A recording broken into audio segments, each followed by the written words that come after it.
Yo, what's up mga lods? So for today's vlog is isi-share ko lang yung mga daily activity namin dito sa store during mga off time namin, mga walang tao. So tinetest namin yung mga products dito as mga bago or lahat ng mga bagong arrival. So ayan oh. Hindi lang kami basta salesman, nasa technical support din kami as a photographer and videographer katulad nito. Now tinetest namin yung film camera ni Master Rapi Sam Steel.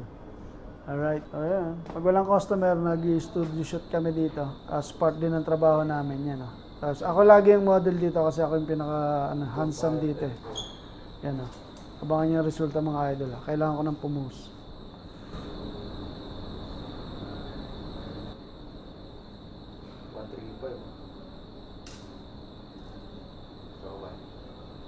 Yan o. Film camera. Di-develop yan. So, syempre, tetest din natin yan.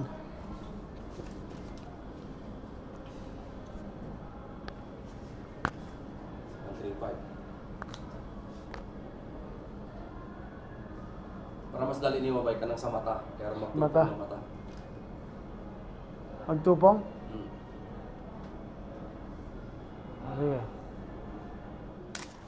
Yung test result na ito mga idol is abangan nyo sa vlog ni Rapi Sam Steel sa kanyang YouTube channel. This is film. Film pare. Ah, okay. Yeah, film. We are now in film. So yan o. Test natin yung tropa Can natin. you make forward? Okay. Here? Yeah. Done. So after namin mag-test shoot is nagutom ako at nag-merienda muna ako ng konti. Kumain ako ng garlic bread sa garlic paste. Paborito namin yan mga tropa. Yan o. So yun. Ganito lang usually mga trabaho namin dito after namin mag-test shoot, magtinda sa customer, gumawa ng solution.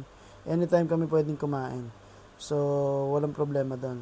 Then salamat nga pala kay Julius at Himala ay nagpakain siya. Medyo bahaw lang yung manok. So, maraming salamat na rin.